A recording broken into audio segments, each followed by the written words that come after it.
Welcome back, everybody, here to your coverage of the Esports World Cup. With the emphasis on the world, obviously. Na'Vi versus Gaming League is what we're going to do by popular demand. We were going to do another match, the other match in the group, but everybody is asking because both these teams are currently undefeated in the ESWC so far. So who gets to claim the first spot first, gets to nudge that little nose hair forward, and we'll have the photographic finish at the end to see who kills off the throne. We'll be finding out very, very soon. Luckily, I have actually got that person who is an expert on those nose hairs to find out exactly who does win the match. And of course, he is a Danishman, hence the nose hair fetish. Welcome, Cinderin, to the broadcast. What? All right, yeah, thanks, man, thanks.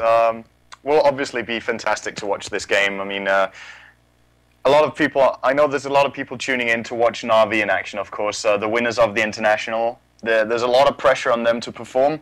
People are expecting top-notch play from them.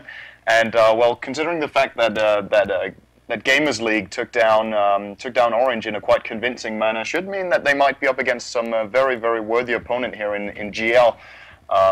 And that it should definitely prove to be a good game. And I think with a lot of aggression from both sides, if I'm not completely mistaken, I think GL like to play some aggressive play as well. And well, Na'Vi, if there's a team right now that likes to play aggressive, it's probably them. Yeah, it's actually a little bit weird for their first game though. Like, it was aggressive once we hit the 15-minute mark, but before that, they didn't want to actually do anything. Like, they were just waiting for their Storm Spirit to actually farm up, and then they actually made something out of it. It was kind of weird watching their first game here in the tournament, but we'll see what they're going to do this time. They've already picked up the Windrunner, which they had last time. That was in the hands of Light of Heaven last time. They did, however, actually have the Ancient Apparition on their side, so AA and Lich is what they're going to go up against. Also, just realized, give you some game sounds. I also apologize too. I spelt the name wrong. It's actually, yeah. Let me just. It's GamersLeague with a capital L and a capital G. I got that wrong. I typed in Gaming League. My bad. My bad. I just thought I'd just like clear that one up in the airs. But everybody knows them as 4GL. Yeah, that's very true. I mean, the 4GL tag has been around for a while now, and these Serbian boys have been performing quite well in the European scene. They haven't been too much around the world, so I think this might actually be the first, isn't it? The first international LAN we actually see 4GL at, if I'm not completely mistaken. Yeah, I don't think doesn't ring a bell for me. They haven't appeared at any Dota 1 international LANs. No, that's the thing. So, and they weren't at the international, so this is their time to prove themselves, and well. They've done well so far, and this is definitely, if they want to prove their strength, this is the team right now to do it against. Na'Vi on the Radiant side. We've seen some very cold picks coming off so far. We've got Lich, Ancient Apparition, as well as Crystal Maiden, so expect a lot of icy action around the map. Windrunner, of course, as you mentioned, as the first pick for the Radiant. And, well, that just goes to show that right now 4GL have got their hands on some incredible team fight. They've got the AA Ultimate, the Global Ice Blast, very, very useful, together with a lot of slow. Lich has Frost Nova as well, or Frost Blast, as it's called, Frost Blast, as well as the Chain Frost. Couple that up with the Ice Vortex of the Ancient Apparition for extra slow and minus magical resistance.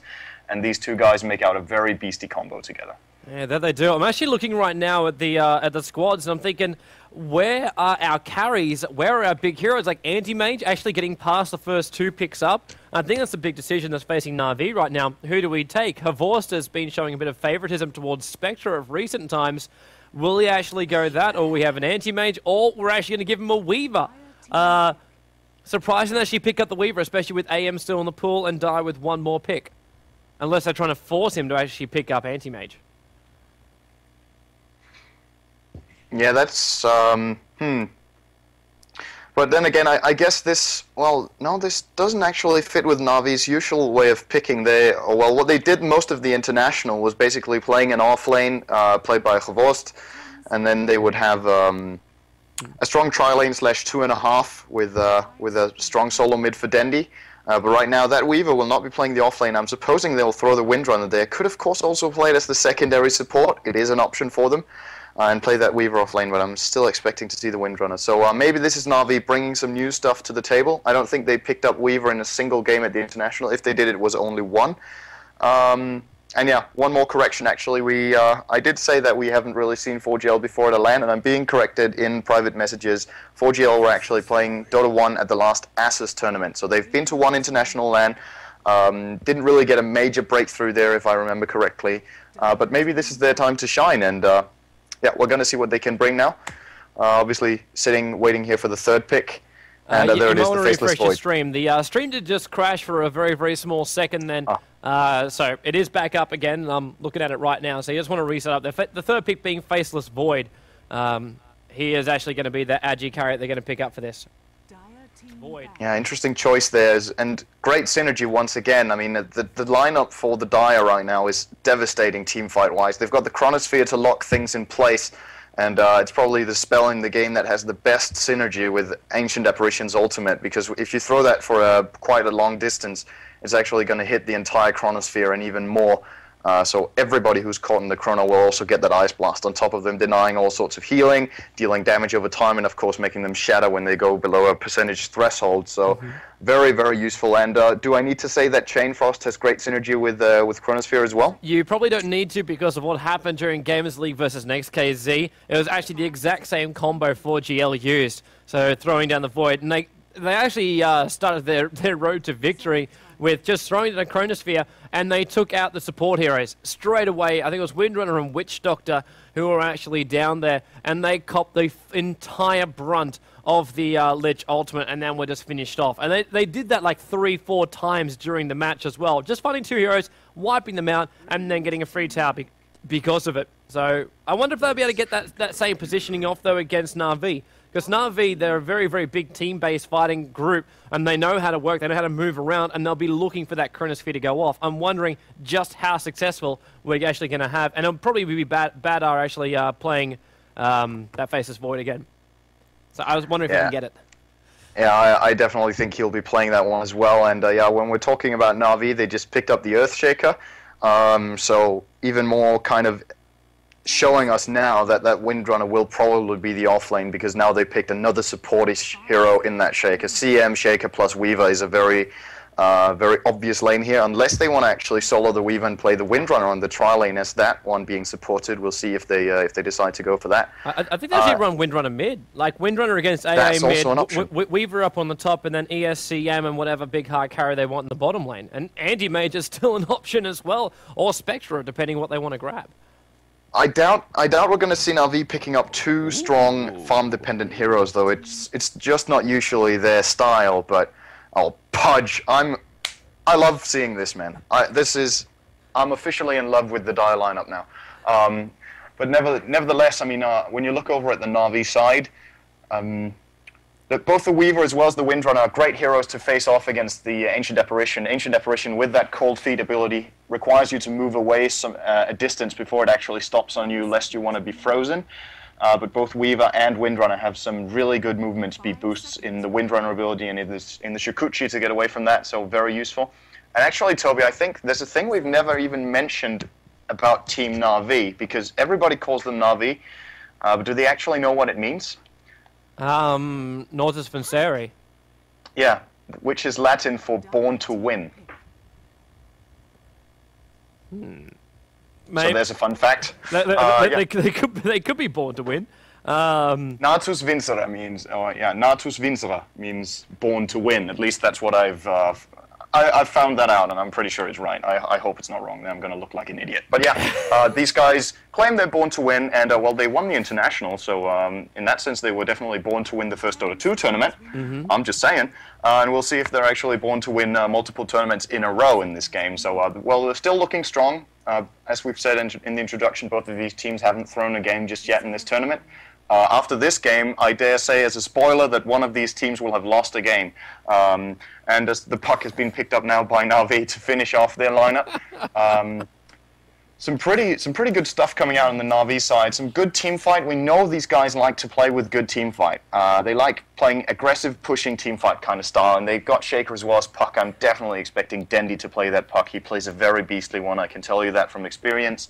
And Vengeful Spirit couples it up for 4GL, so they've got their double supports as well. Probably going to run the Lich on the, well, yeah, how are they actually going to lane this? That's actually what I was thinking, because if they run Pudge up on the top lane with the VS roaming with support with AA, that's going to make life hell for Windrunner on the top lane. And I was thinking, if that's going to be the case, maybe Dendy won't actually play puck, and they'll give puck to Havorst and give Dendy somebody else, which is kind of stupid because Dendy should be playing puck. But it just feels like top lane Puck would actually be a crap load better with that phase shift ability. There's more escape mechanism for him, and I'm pretty sure Pudge Hook is going to be wanting to grab that Windrunner so hard. I'm not quite sure Windrunner's going to have an easy time on that top lane. Might have to change it up for Na'Vi. You know, it's definitely, whoever gets to play against that Pudge on the Na'Vi side is going to have to take a lot of care there. They do have some good abilities against it. I mean, the Windrunner ability is great. Once you get hooked, you can actually escape with that, unless the enemy times it off nicely with some slows and stuns. Shukuchi, obviously, Puck's Orb as well, so lots of escape mechanisms against that Pudge. But still, if one of those mechanisms is down, you're just going to get hooked over and killed. Pudge's Hook, dealing that high, pure damage, is going to almost rip your CM, your Windrunner, your Puck. It's going to take half their HP once Pudge is level 5/7. So they've got to be really careful about that. And what I love about this lineup, Tobi, I've got to tell you, on both sides, Na'Vi have tons of mobility. The Serbs on the 4GL side have tons of repositioning. They've got Hook, they've got Swap, and they've got the Chronosphere to set it all up with, so they can position the fights like they want, while Na'Vi can play around it. So we're going to see a lot of good dodge in this game, I feel. Yeah, we'll see if we can dodge on the top lane. Pudge currently hanging up inside the trees. Na'Vi, they want first blood. They're hovering around inside the Dire Neutrals right now. They've got 20 seconds before the creep wave spawn, so Havorst going to have to leave that battle. He will be playing as the Weaver. His name is actually X-Boss during this, just to make it a little bit easier, but it is his frickin' Boss. Don't do that, man. Don't do that. His name is Havorst. That's the way it goes. Boss. Dendy will actually be going solo mid, or at least have the support from Earthshaker by the looks of it, which will leave our top lane duo of Light of Heaven and CM. I'm really happy with that, at least. Obviously, they realise that Windrunner's going to have a hard time up against Pudge if he does get hooked, so having the backup support there of CM is a lot better. And like actually having Earthshaker me under Roam too. Puppy would love that. He's got 3 clarity, so he doesn't want to stop moving around. Vengeful Spirit and Pudge, hook to the stun to the rot, and that's really going to hurt from the top. Middle lane will actually be Ancient Apparition and Faceless Void teaming up together and instantly just harassing Dendy back. They want to try and keep him shut down as much as they possibly can. And obviously because they're running a melee versus a range in the mid, it requires having an extra support hero down there. And then leaves our bottom lane, which is Havorst. There's currently 3 of him because he is just so ex-boss. And he'll be going up against Mitch, the Lich. That was not meant to rhyme, but I realized it actually did. It's because Sin's back here. It's just basically pun central. That's what we're all about, man. We're all about the fun. And of course we go serious when it's time for serious mode. Right now, not too much going on though. As you said, the lines have been set. It seems pretty static at the moment, not too much roaming going on. It's going to be very hard to predict who actually is able to draw the first blood here now. Na'Vi with that CM in the middle to put some more pressure against that Faceless Void. He's now facing off against dual range. And actually, when I say no roaming is kind of going on, we find Puppy meeting Andre out in the forest there, but nothing really comes out of it. But still, there is some mobility going on around the top lane, and the question is if anybody finds an actual opening to get in and draw that first blood. It's going to be difficult, especially with VS roaming around inside the Dire Neutrals. They always know Earthshaker's there. And if worse comes to worse, like we get ourselves a fissure, it's just harassment. Pudge hangs back past the tower too. It's really difficult. Actually, whoa, Andre might... Roaming around the Dire Neutrals is one thing, but coming that close towards an Earthshaker. But Earthshaker's fissure being on cooldown, they had nothing to go with. And even then, Puppy just lingering a little bit longer. We've actually got counter wards up here by Vengeful Spirit, just so they can pull. But Puppy actually timing his movement up there to stop the creep camp from spawning. Yeah, brilliant timing on that body block on the spawn there by Puppy. Really taking care of every single detail on this top lane right now, and that looks very good for Na'Vi at this point. Being their off lane, they're going to be very happy to have such a good time up here, and I don't think Lich is going to have an easy time playing up against Khobos down on the bottom lane on his... Yeah, I'm not going to let you go, man. His name is Havorst. Havorst. Khobos. That took me an intense training session with Vlad to learn how to pronounce. He is no longer changing his name. Oh, man, that's some good shit. Yeah, thanks, man. Thanks. We're going to pause from Havorst on bottom lane. That at least lets us have a look through the sea. Holy crap. I don't think that's right, because at 2 minutes and 50 seconds in, there is no way Lich has a CS score of 102. So we actually currently have a glitch in that. It's going to be fixed the moment the game unpauses, I think. I think these are probably the CS from the last game. Yeah. Yes. It But looks wow, about that's right for actually amazing to see that gold graph already. When you look at it, almost 50% more farm on the Na'Vi side, and we're 2.5 minutes in. So they're definitely bagging some more last hits than 4GL are already now in the laning phase. So that just goes to show that Na'Vi's lanes are brilliantly set. They're getting a good head start already with a 400 gold. Right, yeah, now we can actually check out our last hits. This is what I wanted to see. 13 for 4 for Windrunner. Light of Heaven already 13 for 4 on that top lane. Pudge is actually walking up there as a 6 for 1, now 7 for 1. Really getting shut down. Havorce is 11 for 2 on that bottom lane, and Lich is 4 for 2. But that's probably actually more like 4 for 7 on that bottom lane, considering how many sacrifices he would have used. Of course, those dark rituals are going to remove a lot of experience from Havorce down there, but they're still, he's still getting more last hits, and probably the most important thing on that CS score was that Void only had 5 last hits in that middle lane, so the double range for Na'Vi really effectively locking down the farm of 4GL here in the middle, and they won mid. The Fidget's going to go, trying to lock it in with a Frost Cone to actually put the orb in, and that would have been enough damage to actually kill off Faceless Void, but able to avoid the Frost with the Time Walk. Ah, you said avoid. It's great actually having Cinderin in for these broadcasts. It's basically dash WTF mode, as well as basically, let's see if we can find different ways to troll and throw Tobi off his game completely. You love it, don't you? Oh, with an affection unspeakable, but I will still speak it. Oh man, you're taking it even further now, man. Let's jump back into the game. Havorce has picked up his Ring of Health on that bottom lane. Obviously, the big important item for him to start off with here against the solo Lich. Lich known for the powerful harassment of always having that mana with the Dark Ritual, as well as just throwing those Frost Blasts on Havorce. But with that Ring of Health, the 5 health per second regen, he's going to be able to endure all that harassment coming out of Mitch down on bottom lane. So definitely the correct choice coming out of Havorce. He's enduring a lot, man. He's enduring a lot. Sitting at 100 HP right now. And he's forced to actually hide in the small gap next to the tree, so Lich can't get closer because one more Frost Blast would have actually spelt first blood on Havorce. And looks like there's also a connection problem and the stream goes down. Hopefully that won't actually last. So, Sind, you get to stay with me for this one. And we'll reconnect back in here. So if we miss first blood, just because I'm disconnected, that is... It still counts towards the stats. Yeah. Thanks, man. Yeah. So we'll just restart our stream as well. And then reconnect back into the game. So the stream should be back up again.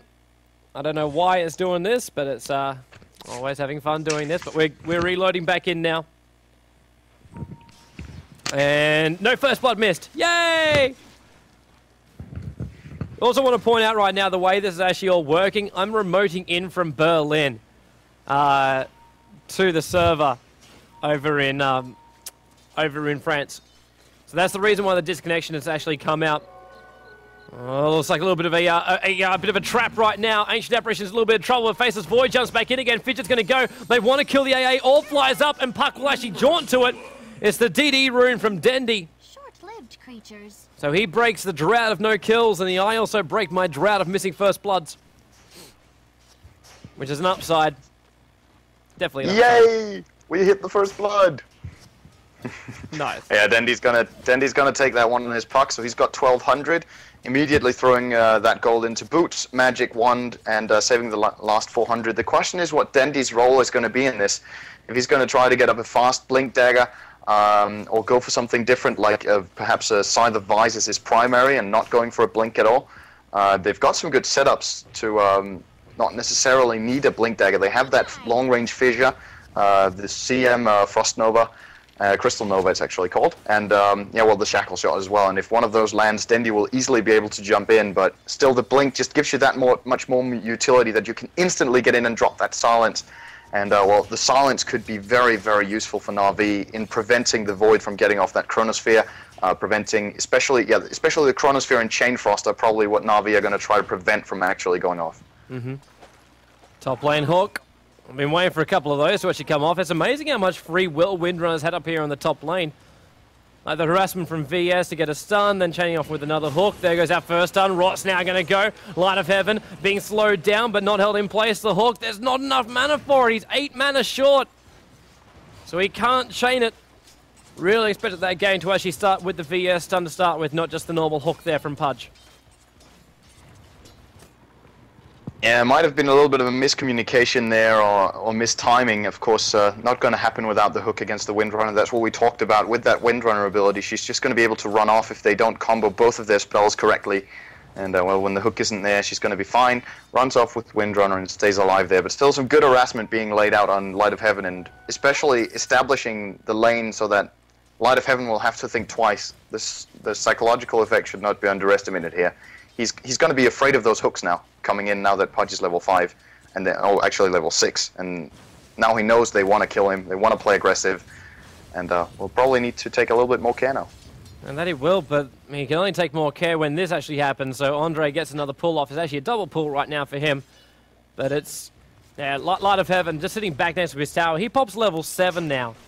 Level 7 for a Windrunner, and we're 8 minutes into the game. Getting a lot of levels, has a lot of abilities to actually escape. It's a lot of damage too if he does actually get caught out. But yeah, Windrunner just rotating back down now in towards the middle lane. Looks like something is trying to be set up right now. Crystal Maiden being the only one there doesn't actually seem quite right. That's why, because Denny's gone bottom lane. The ward spotted the movement and instantly Lich falls back to the tier 2 tower. Just one simple ward watching that bottom rune. Sees the gank for bottom lane.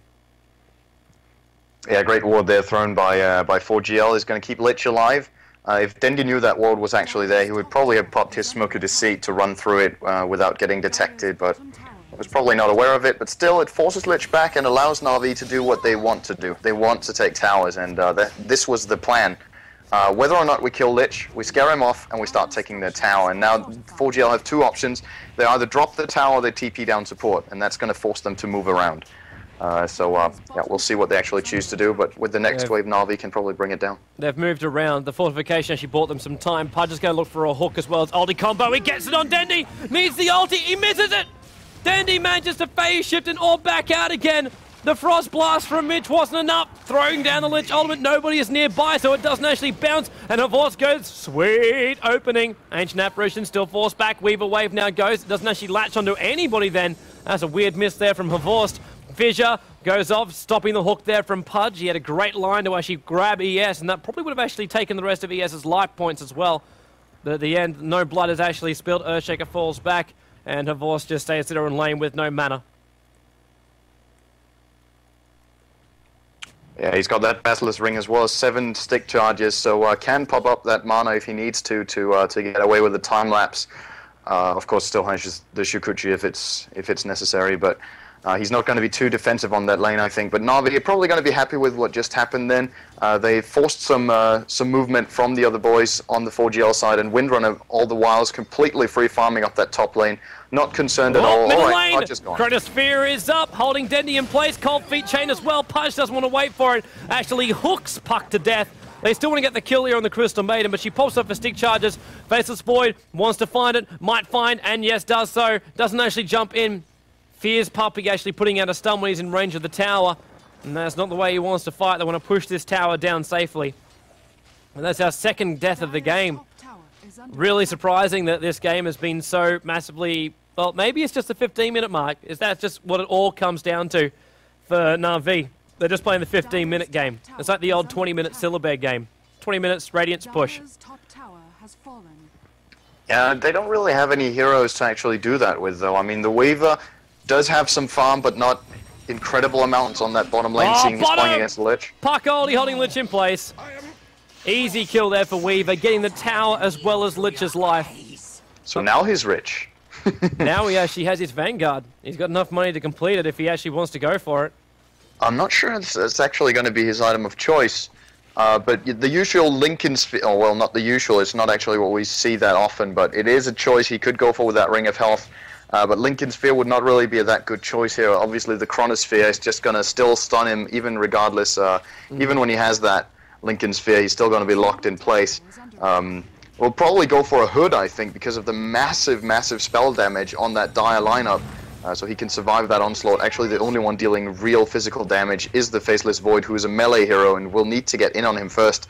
So I think Havost is going to turn that into a hood, perhaps even a pipe for them if that's their game plan. Maybe a pipe on the Weaver and a mech on the Windrunner, and then Na'Vi style pushing through towers, more towers, and then trying to find an opening into the base. But yeah, we'll see what they actually get to do. Trouble for 4GL. Puck's orb almost kills off the Ancient Apparition mid-tower. Doesn't get denied. Andre was trying it. Now they know he's there. He moves down the trees and back up the trees. Pudge hooking on Puppy, puts out the ultimate, but Light of Heaven throws down a shackle to try and help out, but Puppy was too close to tower, took too much damage, but it will be an ES for a VS trade. And maybe even a little bit of harassment on the tier 2 tower in the mid while they're there. Yeah, need to be careful for the hook though, and yeah, a good hook coming out there from the Pudge to set up that kill, and again, preventing Na'Vi from getting what they really want there. They wanted the kill and then some tower pushing, but losing their backbone in that fight, the Earthshaker, they can't really go any further. Dandy, so very good hit. Puck ultimate once again. Lich manages to avoid the orb, and well, at the moment silenced. Mitch trying to fall back past the tower. He's got to get rid of that Weaver off his rear. Pudge TP's down towards the bottom, goes for a hog, he latches, and then waits for Denny to phase shift, and then ulties. This time he gets it. AA is actually the one that claims the kill, but that time Puck was hit by the mark, which was Pudge.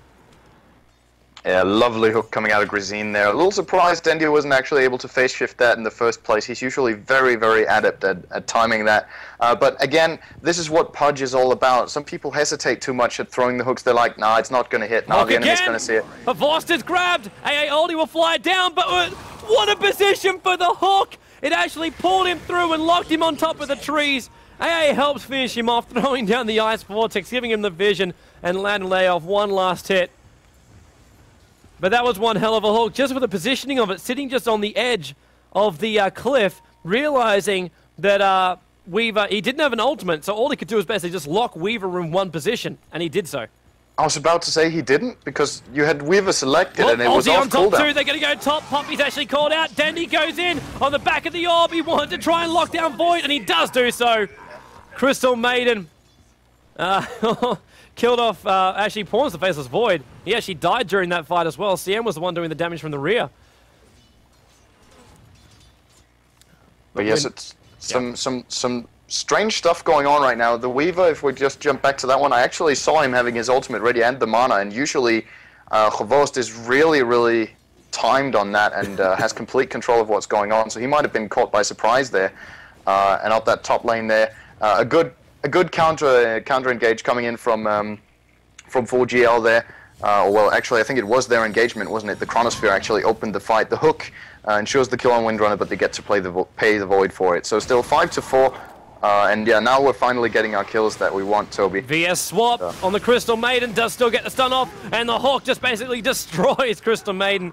Arsart really just being the one that they want to kill. It's the easiest one to kill at the moment too. And Ancient Apparition does find Dandy. Got to be careful of Puppy, who lays down one fissure, one orb, and if that orb actually hit in combination with the power shot, life could have been very, very different for Ancient Apparition. Light of Heaven doesn't want to give this up just yet. He's actually wind running in. Havost is here. That is why they want to fight this. A Weaver Wave didn't actually pop off then. Pudge Hook just having a little bit of a fish. But can't find anything. There might be just a little bit of damage to the tier 2 tower on top. Needs a little bit more mana here for Pudge. It might look for a hook. Puck already throws down the ultimate. AA Oldie flies in. It's going to hit on Light of Heaven. And Light of Heaven gets hooked as well. That guarantees his death already. Puck is not going to orb in. The Weaver Wave is there, but they're unable to find anybody else to actually pick off. So Na'Vi looking for the engagements, but they're still harassing the tower at the same time. Pudge looking for another hook. He's got hook and Oldie combo. Can he grab anybody? No, he grabs a creep instead. That wasn't slightly intentional, while Dandy is actually killing off Lich, but the Pudge ultimate, not enough to actually get him. Unable to actually have the mana for it. Then ES throws down his ultimate. Havost comes through. He Shooky damages. Doesn't get the Germinate attack, though. Vengeful Spirit is back. Crystal Maiden as she picks up the Faceless Void in the back end to play. Puppy getting stunned by the Vengeful Spirit. Now trying to run back out again. ES throws down the fissure, holds VS in place. VS gets silenced. AA throws down the ultimate. If Dandy walks back, it's going to hit. It does hit. Oh, it's trading off Central. It has been such a quiet start to the game, but it appears somebody has decided to actually open up the Storm account. Yeah, and all the while, this is fantastic to actually watch some really high quality fights going up here on top. and Na'Vi have still got CM pushing out the bottom lane. They're just getting every bit of map control they can. Even though the score is 8-7, we find 4GL constantly on their half of the map. They're not crossing the river. Na'Vi are over here playing their game right now. And, well, 4GL, they're landing some great hooks, and that was what I was about to say previously, before this very, very long fight, actually. Grazine is doing the right thing. A lot of people hesitate too much on those hooks. They're like, the enemy's going to dodge it. He's probably going to be prepared for it. But keep trying. Whenever you take the chances, the enemy is going to be caught off guard. He might not be prepared for it, like when we saw Dendi actually being hit by a hook on the bottom lane with his puck, who had long time to phase shift. But if it comes out as a surprise, you're not going to be ready for it. Then it doesn't matter if it's possible to dodge it or not. It's all about who's actually, where you've got your screen, how you're prepared for it. And yeah, whenever you keep doing it, you're going to land some eventually. Punch! Well, hooks on Dendi, but gets the ultimate! There's enough damage to help out by Vengeful Spirit to ensure it by one ward, watching Puck pick up that rune on the bottom lane. Just setting up for the hooks you're exactly just talking about, Sind. Yeah, they find these openings, and of course when you're playing with Pudge, one of the most important things, of course, is to have vision. When you have those wards out on the lanes, on the runes, Pudge, whenever he sees somebody, he's got that very long-range hook and is going to be able to pull you in from a long distance up on some cliffs or something where you've got very low chances of actually escaping. And another thing I actually want to point out as well was in the last fight, if you noticed, Windrunner's actually got the mechanism up, but that's what the AA ulti is for. It actually healed her absolutely nothing. When that AA ultimate is on top, of course, no healing is available to you.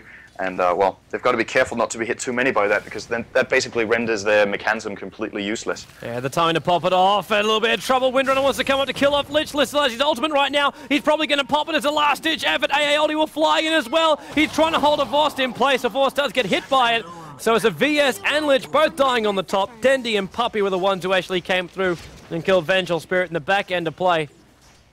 And at 9-9, and Na'Vi will claim a Tier 2 tower with those two dead. Yeah, that is the difference in the game right now. When 4GL grabs some kills, they're doing it on defense. When Na'Vi grabs some kills, they're doing it on offense. And that means that they are ready to push the moment they take the kills.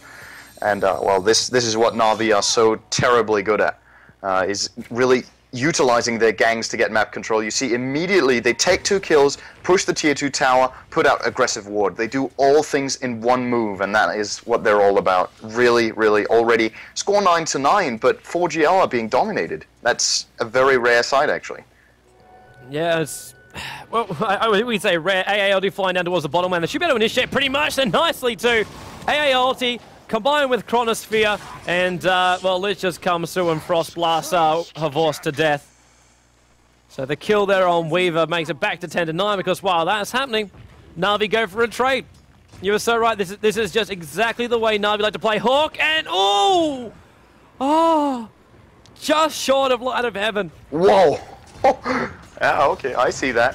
Fisher as well, now flying out from Puppy, combine it with a power shot. They're actually looking. Frost goes on top of Pudge. Pudge hooks in the Ancient Apparition, but he gets shackled at the same time. Puck!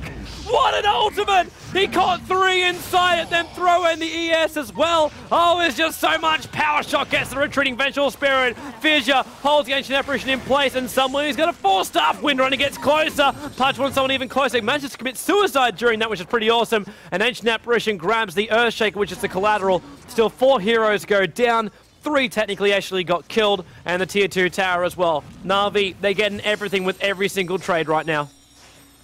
Yeah, just top-notch play right there. Perfect timing, as you said. Dendi got in at just the right time, hit everything on everybody, well, apart from one who didn't get hit by the Dream Call, but you can't really expect much more than what he got. And yeah, an amazing fight for Na'Vi. They get another Tier 2 tower. Void trying to push that Tier 1 on the bottom, but not successful with it. So they don't get the trade they were hoping for, and they probably actually need to have that Void in the fights, because that Chronosphere is just way too important for them right now. If that Chronosphere is not available, you just see Na'Vi completely controlling them with their good setups with Fissure, Silence, Dream Coil, even a Shackle Shot is available to them, and well, without a Chronosphere, I don't see these Serbs having a chance in these fights, so they've got to be really careful not to just have the Void staying idle farming on one lane. He has to be in the fights. Yeah, that he does, because once he actually has that Chronosphere up, like, at any point, until a Rax goes down, Na'Vi actually don't have this. Like, they've pushed down or like we've seen top lane, mid lane, tier 1, tier 2s, they are gone. Tier 1's gone the bottom lane. Havorce is about to destroy that tier 2 on bottom lane, at which point all map control outside goes, but they can gain it back very, very fast if they can win themselves a team fight.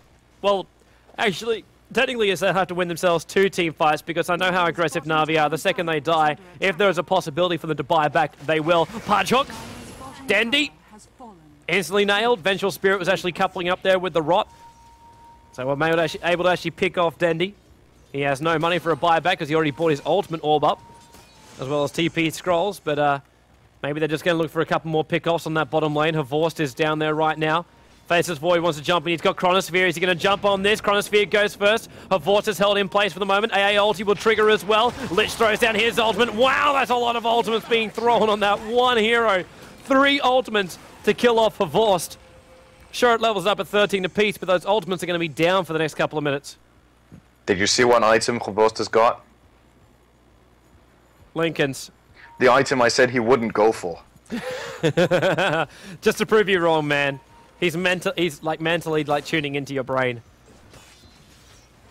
He's definitely doing whatever he can to prove me wrong, but I guess he actually proved my point right there. I mean, that Lincoln Sphere did nothing for him. The moment he's caught in a Chronosphere... Oh, trouble in mid, trouble in mid. AA wants to throw down his ultimate. Puck throws down his instead. Pudge is actually out, and Crystal Maiden's going to go down. I say AA, I'm meaning Art, Haas Art. Good hawk on Puppy!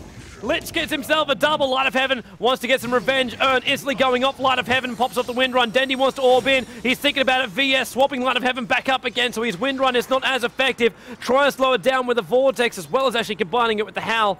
But it's not enough, but there's still another 2 kills rolling the way here of 4GL. Yeah, again, nice setup by that hook from Grazine. He's really getting the job done. And they actually took down that fight without having Void with them. Of course, Na'Vi didn't have Weaver with them either, but still, really good execution there to make that work out. And yeah, with CM Shaker down, Na'Vi will lose some map control, because this is what's going to happen. They lose 2 heroes, and that means Void is going to be able to free farm and push out the bottom lane, not least push it, actually, so that Na'Vi will have to move down there if they don't want to lose their tower. And that just means Void rotates up towards top fights, farms some more and pushes out there. He knows he's safe for about another half minute, because CM and Shaker have been out for... Yeah, they've been out for a few seconds, and they've got to run back on the lanes. Like also, as far as items actually go, that mech up on Lich. Pudge is the one going to go for the Hood of Defiance and more than likely convert that into a pipe. Battle Fury is going to be the first item here for Faceless Void. So going similar build as we generally see for an anti-mage. We might see a little bit of live coming up a little bit later, but we have seen Satanic even being played here by the 4GL Faceless Void. He managed to farm that up in their last game. So Void may be one of those heroes to actually add instead of like banning out Dro Ranger, you ban out of Void. Ancient Apparition, he's pretty lean right now. Still a couple of braces, which isn't too bad. Braces and boots. The rest of it will be up on wards, and that's coming out from Vengeful Spirit, who's walking around with boots at the moment too, as well as counter warding and dust. They want to make sure they can really gank off when Havorce tries to actually dive in on them. Dendi, he's on his way to a sheep stick. He's not there quite yet. Intel treads, as well as a ring. Hello, Hawk! It gets asked out. He's up the hill. Lich, oh, he bounces up Dendi. Very, very fast phase shift.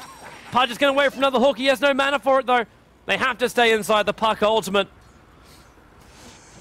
Such an amazing setup item, that Pudge hook.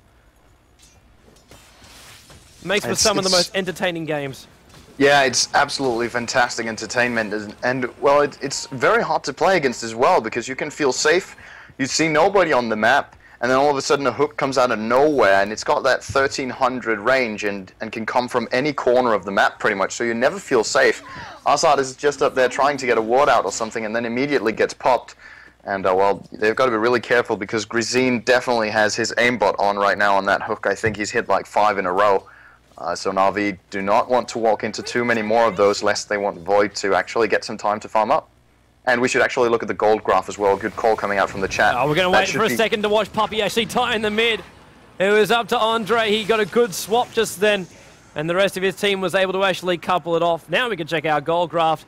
And it's actually gone in favor of the Radiant by 12,000 gold at 26 minutes in.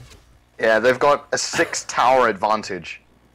This should not be forgotten. That's so much global gold. The towers have barely even taken damage. It's just Na'Vi, man.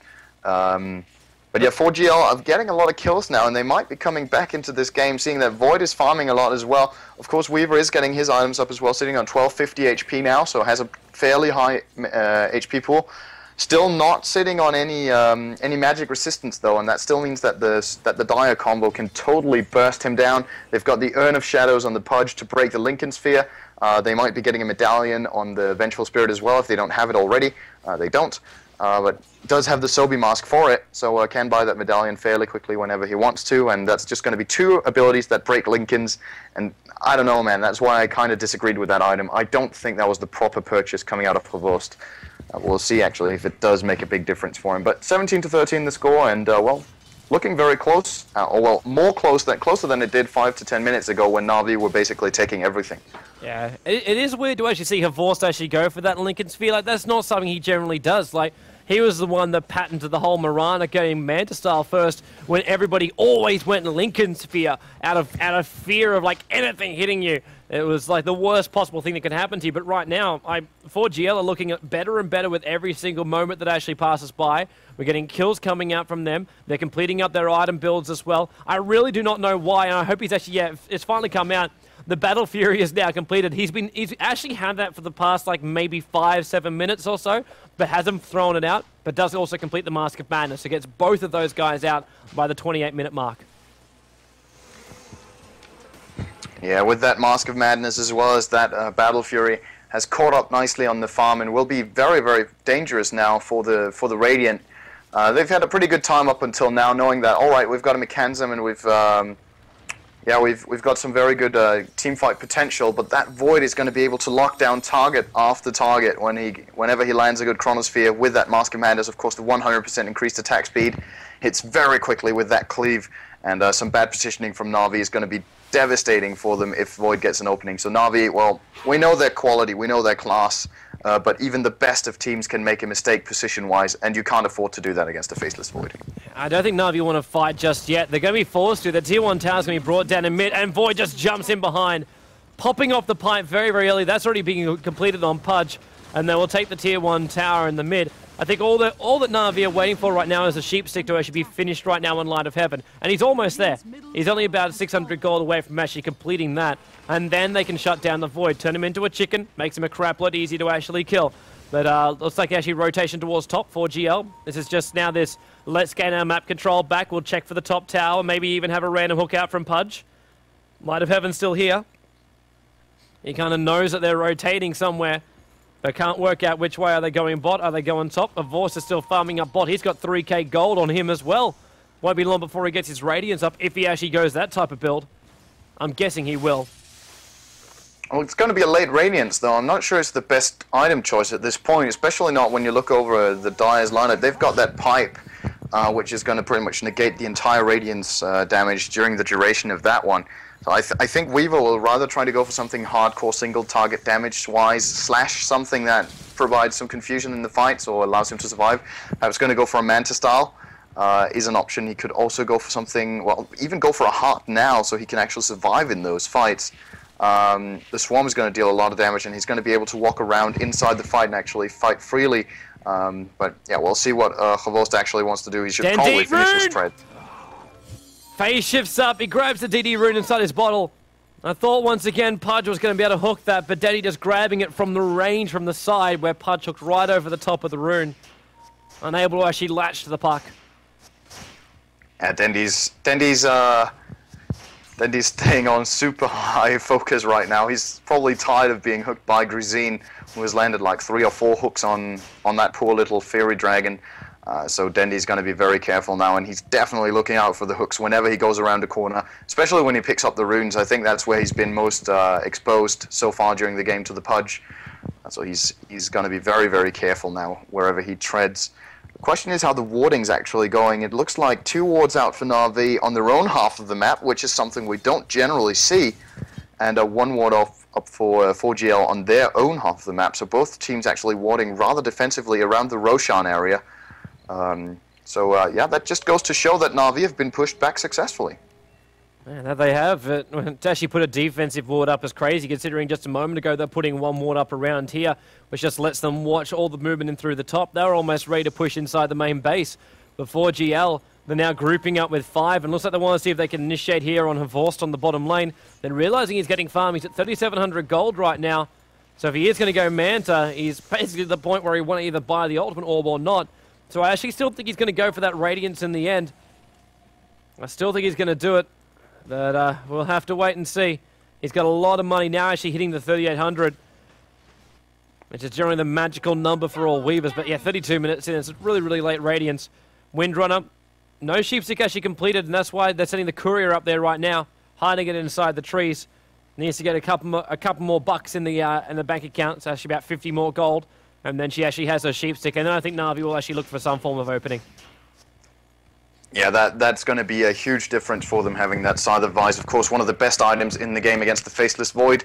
The moment he jumps in and is ready to lash, to throw out that Chronosphere, immediately going to get hexed by Light of Heaven, and then they might actually be able to burst him down with all of their might. Seeing that, when you look over it, but then again, that's what I talked about from the start of the game, some really good repositioning spells on the Dire side as well. Even if the Void does get caught out, they're still going to have the Nether Swap as well as Hook to bring him out. And yeah, you were right. I'm calling those items completely wrong today on that Weaver. He is going to get the Relic at least. I might be proven right if he goes for Divine Rapier, but I find that very, very doubtful. Oh, well, really? You're going to go Divine Rapier on him? If he picks up the Aegis, then yeah, I 100% agree with that. He could do it. He could. I would be thrilled, because then he didn't get the Radiance that I called he probably wouldn't get. But yeah, alright, he is going to go for that Radiance by the looks of it. And yeah, we'll see if it pays off. I'm not sure if it's the right decision. And another tower now falls for Na'Vi, so they lose another one up on that top lane. Badr Hari takes that one down. I believe Badr Hari is actually a famous boxer, if I'm not wrong. Is that correct? I actually think it is. And yeah, he's got his BKB as well now. So there you go. All of a sudden, Void is going to be big, big trouble for Na'Vi. With that BKB, that's going to prevent the Scythe from Windrunner. It's going to prevent the Puck from silencing and stunning him. It's going to prevent Fissure, Echo Slam, the whole thing. So basically, it's basically like having two Chronos. One, you can't be touched inside. Well, actually, technically, you can be from the outside. But once that BKB goes, it's...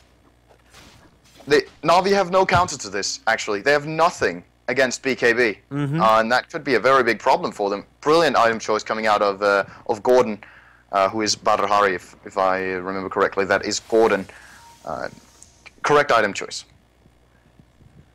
Let's see if they can actually get the correct time to actually initiate. We just see the ES with a Blink Dagger up now. So that's one upside for them. We don't actually have Puck with his Sheepstick up just yet. He's almost actually got enough money. He's only about 100 gold short from actually getting that. And that'll be a double Sheepstick. Obviously, as you said, it's not going to really work that well against Void. But if you take Pudge out as well as a couple of other heroes, then you can focus Void down at the end. And then they can play a lot of positioning play. As we see Void just destroy Roshan. They're completely destroyed. So now it's 2 sets of Void. That's really going to be... And one of them has the BKB available. So that's going to be big, big trouble for Na'Vi here. We've got another request from the chat coming in, throw the gold graph again, and I actually think it'll be very relevant to watch now. I think that should have curved very much downwards. It's leveled. It's still actually in the favor of Na'Vi. We're sitting just below 12,000. Na'Vi have kept up with their... How's their farm actually looking right now? Their farm is actually a crap load higher. Like, we've got 190-ish on Light of Heaven, as well as Xbox, and 117 on Dendi. There's 223 on the Faceless Void, but not a single other hero on the 4GL side has actually popped 100. It's amazing to see, right? The 4GL side have taken 2 towers since the last time we looked at gold graph, and it's still leveled. Oh, look at your Pipe as well. You got Pipe on Crystal CM. Maiden has actually managed to farm up a Pipe, a Blink Dagger and Earthshaker. Light of Heaven's got a mech, a 4-staff, and a Sheepstick. Dendi is walking around with now a completed Sheepstick as well. There's just so much money in the bottom lane. Yes, it's on bottom lane. Faceless Void's already jumped in. He kills off a boss before the battle even starts. Pipe is up from both Na'Vi as well as up. And Earthshaker! Puppy couldn't have got a better ultimate. Hitting on a lot of the 4GL heroes. It will sacrifice his life. He picks up a VS and will lose his own life for it. The BKB is popped off by Void. Pudge goes for a hook, trying to pick up the Crystal Maiden. And Crystal Maiden will be brought down, looking for the time locks. 4 staffed up there by Light of Heaven. And, well, you can't escape from the Time Warp, but you can't escape from Dandy. He gets the ultimate. He picks up one. He wants to get a second. There goes the Lich ultimate, bouncing around the place. But they've already lost a couple. Ancient Apparition. Pudgett's about to go down as well, but no, he pops up an Urn Charge. Wants to jump back in again because Faceless Void stands his ground up against Dandy. Light of Heaven with the Wind Run. So much evasion. Really slowed now, but uses the time to get a shackle shot in the Faceless Void after he leaped in. The Sheepstick. Dandy is still here. Or at least, no, actually not him, it's just an illusion. Light of Heaven lit off the Sheepstick again. Tower goes down, Pudge went for another random hook, and Faceless Void will mop up that bottom. Aegis Immortal still, however, did not pop off during that fight. Amazing. I'm completely stunned by that fight. Completely amazing play from both sides. You see 4GL open that up and take out the Weaver before the fight even starts, but look at how Na'Vi actually play that one, 4-on-5. They still managed to come out with a roughly even battle. They did lose the Tier 1 tower, however. But that combo, the 8th Shaker, that's right, that's what it's called. Earthshaker getting that amazing Echo Slam off. Unfortunately for him, did not have the Fissure and Enchant Totem ready after he blinked in. He would have pulled off a massive combo. But still, Na'Vi just playing around with their elusive stuff. They've got Puck Orb, 4-staff on Windrunner as well as the Windrunner ability. They're running around with them, eventually get an opening for the Puck as well, land that Dream Call, the Silence, the Orb, everything on 2 heroes. He gets them out, and that's got to scare 4GL, man. If Weaver would have been in that fight, that would have been hardcore. Be scared a little bit more. Ancient Apparition spotted. Puppy blinks, stuns, but they won't be ready for Pudge. He's looking for a hook. They put down the ultimate, the Puck ultimate. Ancient Apparition's gone. Vengeful Spirit being pulled back up again, and Void wants in. Dandy, Weaver Wave actually reducing the armor of Faceless Void. Dandy is already gone. He was held in place there by that Chronosphere, and Crystal Maiden wants to drop the ultimate, forcing Pudge to throw down his own ultimate there to stop the CM's one. Ancient Apparition for Puck and Crystal Maiden. Havorst runs back up towards the high ground, probably going to look for any stragglers to actually pick off, while Puppy goes in towards the secret shop. He should be able to live right now. Light of Heaven still on the run too, pops off that Wind Run, very, very fast back out of there. Andre tried to actually help off, and Havorst just says, screw this, man, I'm out, go towards the top, let's push that one out instead. And Na'Vi realize, all right, there's nothing to come back for. That fight was lost, and immediately try to push out another lane while the Serbians are getting busy in middle, trying to reach that Tier 2 tower. They want more map control. They've taken the 3 outer ones now.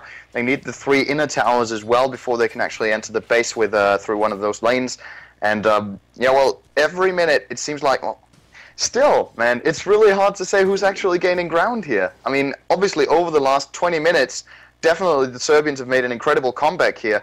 But over the last 5 or 10, it's really hard to say who's actually winning the game. All right, Roshan has gone to them as well. Might want to look at the gold graph because of that as well as the tower. If it hasn't curved downwards now, it's curved. I don't know what's going to make it. It's curved. It's just above 6,000. Okay. Yeah, so definitely the last 5 minutes have gone to the Serbians on that account. But Na'Vi still showing incredible strength in those fights. Even though the Serbians are pulling it off magnificently, Na'Vi's still fighting back.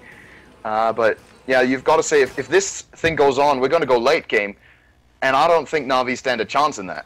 Well, it depends how much farm we see coming out from Weaver. It looks like he's actually spent a little bit more of his money. I'm not quite sure on what. Unless it's not a buyback, is it? It didn't die just recently. Again, the smoke coming off. So I think we've actually got something back on the courier, but it's not showing up in his stash. No, he just doesn't have as much money as I thought he did. There must have been a buyback. Did I miss a kill? Did I miss a kill on him? I don't think so.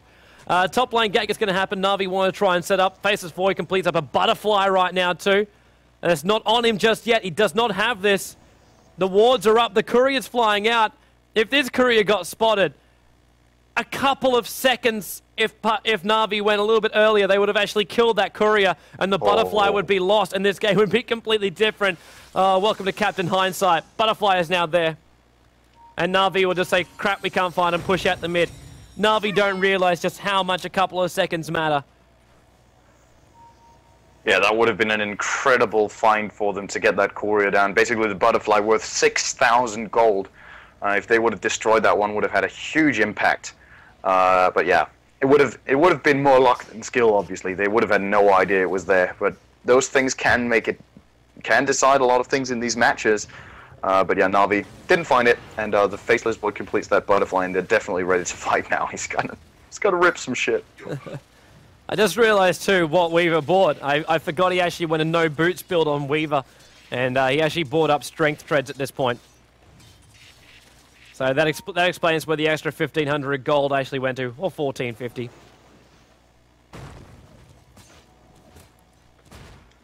Yeah, now we're approaching the 42-minute mark. The DD rune down on bottom lane. We're going to see if either team is going to actually try to utilize this one for setting up a fight.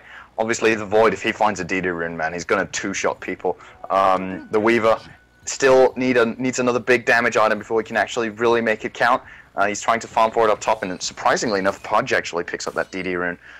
Just going to use it to farm the Ancient with, I guess. They just wanted the rune. Didn't want Na'Vi to have a chance of getting that. And, well, meanwhile, Na'Vi, 4 heroes on the bottom lane. The positioning right now is what they want to do. They want to have one hero pushing out the lanes all the time, which is Weaver. The most elusive of the heroes, the hardest one to kill. And, yeah, if it goes wrong, he can rebuy, or the distance is going to be so long for the Serbians that they actually can't really reach the Na'Vi base. But if they manage to bag a kill on the Weaver, they're gonna claim a tier 2 tower, so that should really be their objective at this point. Yeah, but they got to kill the Weaver first. Really, really hard to actually do so. We're noticing also a Demon Edge coming out now. Windrunner probably just realized now that the Butterfly's up on Faceless Void, they need an MKB to actually go through that evasion so they can actually ensure they can deal some damage to him. Actually, I don't think MKB actually goes through the backtrack ability, does it? No, you should still be able to backtrack. It goes through all sorts of evasion and miss, but yeah, the backtrack should still work. Stun! Blink! Shackle! There's nothing actually shackled to. He's turned into a piglet and a dead piglet. I love you, man. The piglet thing. You don't get enough props for the piglet thing. Man, I'm a fan of bacon, just as long as it's not Babe.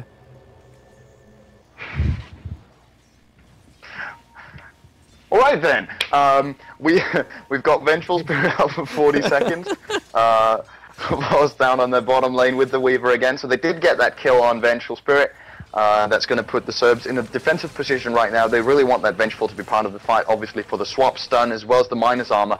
And, well, apparently they actually aren't really afraid anyway.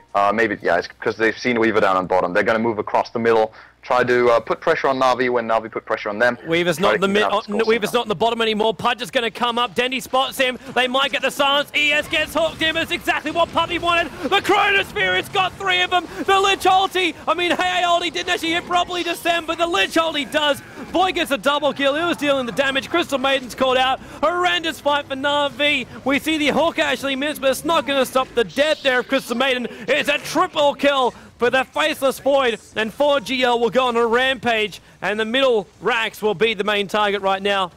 Weaver is hanging around. Power shot goes, Weaver wave will go as well. We'll slow them down while they're trying to push this, but Pudge looks for a hook. He's hoping for a lucky one. Won't get it, but they will get the tier 2 tower. Yeah, this is what we talked about at the start of the game, that Chronosphere Lich ultimate combo. If they pull that off, that's devastating, and they get it this time. The most important point in the game, they land everything apart from the AA ulti. Perfect Chronosphere on 3, the Lich ultimate Chain Frost just bouncing between them, and well, that's just going to open up the base for them right now. Still 20 seconds approximately, or 15 left on Puck as well, CM, and it might actually be enough for the Serbians, the Serbs. It might be. Fissure gonna go. They're trying to defend the tower. There's a shackle shot right now on the Faceless Void. They can't deal enough damage. The tower goes down. Havorst has left his mid-racks. He has just said, screw this, man. We're going to lose the racks anyway. I'm going to go and push up on top lane. They can take the mid-racks. I'll come back in a sec. Puck is actually going to alter the orb in. Weaver's now back on here, and Puppy blinks in. Big ultimate. They want to kill off the Pudge, but the Lich ulti is back again and is bouncing around nice and hard. 1-2 down. Na'Vi are in trouble. Shackle shot. Denny still harassing from range. It's not enough to kill the Faceless Void, even with the power shot. Havorst trying to be a slippery little sucker with the time lapse. Still alive for the moment. Dust now pops up. There's nowhere for Havorst to actually hide. There's a lot of damage being done here while they're actually trying to track down Havorst, and they do so. And Weaver, in the end, he does go down. Lich is the one to pop him with the frost. And looks like a fallback right now. Yep, 4GL, they're going to be happy with what they've got. They're currently on the retreat. Dendy doesn't want to stop right now, and they find Ancient Apparition, but there's no shackle! So close! It flew! It flew at the same time. He just disappeared. Unbelievable. Amazing fight again. We're getting to see some really good shit coming out here right now, Tobi, and 4GL.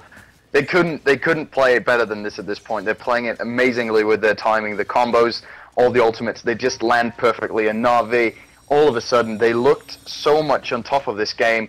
about 25 minutes ago, and now everything has just completely turned around. They've lost their melee racks. Void did not even lose the Aegis, but he's still just going to pick up a new Aegis down here at the Roche Pit. We'll take that now, together with his 6,000 gold. The question is what is not within his limits right now. He could pretty much just sell up that Battle Fury and buy perhaps a crit, perhaps an MKB, whatever he wants. Well, it's his world to take right now. That Void is pretty damn beastly at this point. I'd say get rid of the Mask of Madness and buy a Rapier, just to combine it up with the Aegis, the Immortal. Then nothing will ever stop Void. They just couldn't deal enough damage to him. He will lose his life still if he does that, though. But yeah, it's pretty nasty for Na'Vi right now. With losing that middle racks, they're in a really horrid position. They just need to find a way, and that battle just kept on going. Now, I think that was the biggest problem for Na'Vi during that last one. They weren't all there. They let the melee barracks actually go, and there was an opportunity for them to actually really jump on that too when the die got split up. Like we saw in the end that both Pudge as well as Faceless Void, they went hunting for Horvorst. All they wanted to do was basically just kill him off, and that was their only goal in life. And well, they ended up splitting up, but there wasn't enough strength left in the Na'Vi lineup to pick off the Vengeful Spirit and the Lich and the AA who were just running around inside their own base. That's very true. They just couldn't get the damage out, and that's the problem. That's what I'm talking about for Na'Vi. When we get this late into the game, I'm not sure they can keep up. They had a good grip on the game, but it's just fading away right now. Still, they're doing interesting item choices now coming out. We've seen a plate mill coming off on Puck. They're just doing whatever they can to try to reduce the damage they actually take from the Faceless Void. As now you're showing the gold graph has actually finally level out. The entire game, Na'Vi have been leading on total gold. GL, they're going to enter through the bottom. The Fissure already went down there to try and slow down this push. The tower, though, is at half life. Puck ulties and good Hawk pulls in the Crystal Maiden, who just throws down her own ultimate. AA throws down his puppy. They cop the Lich ultimate. Dendy's out of place.